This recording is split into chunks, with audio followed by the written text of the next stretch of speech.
김건희 특검이 발표한 수사 결과는 윤석열, 김건희 부부가 왜 그토록 특검을 반대해 왔는지를 잘 설명해 줍니다.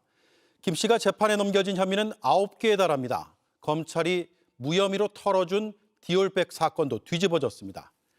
특검은 마지막 브리핑에서 김 씨가 대한민국 시스템을 크게 훼손했다고 밝혔습니다. 첫 소식 김지웅 기자입니다.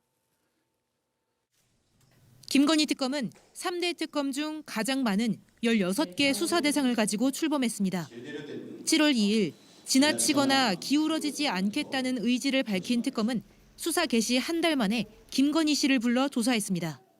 국민 여러분께 저같이 아무것도 아닌 사람이 이렇게 심려를 끼쳐서 진심으로 죄송합니다.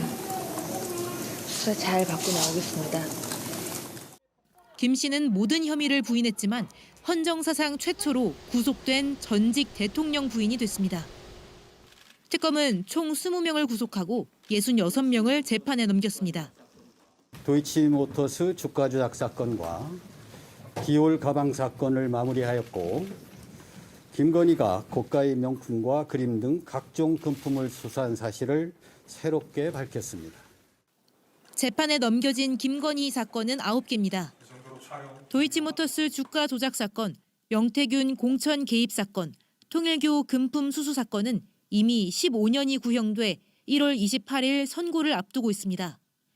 이후 특검은 김건희 씨가 국민의힘 경선에 개입했다는 통일교 집단 입당 사건을 추가 기소했습니다. 채용 청탁과 엮인 서희건설 반클리프 귀금속, 이배용 전 국가교육위원장의 금거북이, 그리고 공천과 연결된 김상민 전 검사의 그림, 이권과 연루된 바쉐론 시계도 기소됐습니다. 검찰이 무혐의 처분한 디올백 사건도 재판에 넘겨졌습니다. 특검은 아무것도 아니어야 하는 대통령 부인이 공적 시스템을 무너뜨렸다고 했습니다. 대통령 배우자의 권한 남용으로 인해 대한민국의 공적 시스템이 크게 훼손되었음을 여러 사건에서 확인하였습니다. JTBC 김지윤입니다.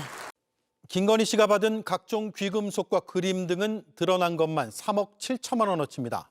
특검은 김 씨가 장막 뒤에 숨어서 권력을 누렸고 역사책에서 볼 법한 현대판 매관 매직을 일삼았다고 밝혔습니다. 윤정주 기자입니다. V제로 김건희는 V1 대통령 뒤에서 그 권한을 이용했다고 해서 붙여진 말입니다. 특검은 장막이란 표현을 썼습니다. 역사책에서나 볼 법한 현대판 매관 매직을 일삼고 국민의 눈길이 미치지 않는 장막 뒤에서 불법적으로 국정에 개입한 사실이 특검 수사 결과 확인되었다 할 것입니다.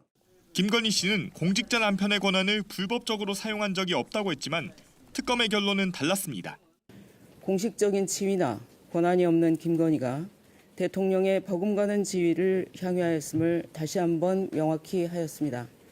정치인, 기업가, 종교인, 검사 등이 김건희 씨를 찾아 금품을 주고 청탁을 했습니다. 다양한 사람들이 대통령이 아닌 김건희를 찾아가 자신이 원하는 바를 청탁하고 금품을 교부하였습니다.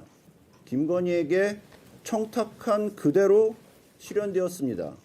서희건설이 건넨 반클리프 귀금속과 통일교가 준 그라프 목걸이, 이배용 전 위원장이 선물한 금거북이와 김상민 전 검사가 준 이완 화백 그림 등 특검이 수사로 확인한 귀금속은 확인된 것만 3억 7,725만 원에 이릅니다. 금품을 준 인물들은 대부분 실제 공직에 임명됐습니다. 어려운 만나주셔서 감사합니다. 특검은 김건희 씨가 공직 임명과 이권 사업 등의 대가로 금품을 받았다고 보고 알선수재 혐의로 기소했습니다. 윤석열 전 대통령이 부인의 금품 수수를 알고 이를 공모했다는 혐의에 대해선 추가 수사가 필요하다고 보고 뇌물 혐의는 경찰 국수본에 이첩했습니다. JTBC 윤정주입니다. 김경률 전 국민의힘 비상대책위원이 비대위 시절을 떠올리며 마리 앙투아네트 발언에 대통령과 여사가 격노하자 나는 즉시 좌파에서 온 첩자가 됐다고 주장했습니다. 김 전 비대위원은 조선일보와의 인터뷰에서 당시 마리 앙투아네트 발언에 대해 사과는 했지만 후회한 건 아니다. 없던 문제를 새롭게 제기한 건 아니었다. 디올백 문제를 해결하지 않고 총선에서 승리할 수 없다는 건 당시 대통령실 내부 의견이자 국민의힘 5의원들의 일관된 목소리였다고 설명했습니다. 김정숙, 김혜경 문재인 침묵하면서 김건희만 공격하냐는 비판도 받았을 것이란 질문엔 윤석열 정부의 대표 공약이 공정과 상식이었다. 문재인 정부보다 더 잘하려고 집권한 것 아닌가. 김정숙, 김혜경과 물타기해서 김건희 리스크를 무마시키는 건 너무 짜치는 일 아닌가라고도 반문했습니다. 윤석열 대통령은 최근 기자회견에서 김 여사가 악마화됐다고 억울함을 표시하기도 했는데 김 전 비대위원은 나도 처음엔 선동이고 가짜뉴스라고 생각했다. 악마화되는 측면도 분명 있을 것이다. 그래서 더더욱 대다수 국민이 영상으로 시청한 디올백 사건에 즉시 사과해야 한다고 호소한 것이라고도 설명했습니다. 또 나야말로 김 여사의 도이치 주가 조작 의혹을 가장 열심히 쉴드쳤던 사람이다. 그러나 지금은 상황이 달라졌다. 무엇보다 국민의 60에서 70%가 특검에 찬성한다. 김 여사의 국정농단 의혹을 해소하기 위해서라도 특검으로 털고 가는 게 맞다고도 덧붙였습니다. 그동안 윤석열 전 대통령은 부인을 악마화한다며 수사는 정치 선동이라고 주장해왔습니다. 그러나 필요한 수사를 못하게 막은 건 오히려 남편인 자신이었습니다. 대통령의 비호 아래 김 씨가 국가 시스템을 농락하고 주물러 왔다는 점은 특검의 오늘 발표에서도 잘 드러납니다. 이어서 심가은 기자입니다.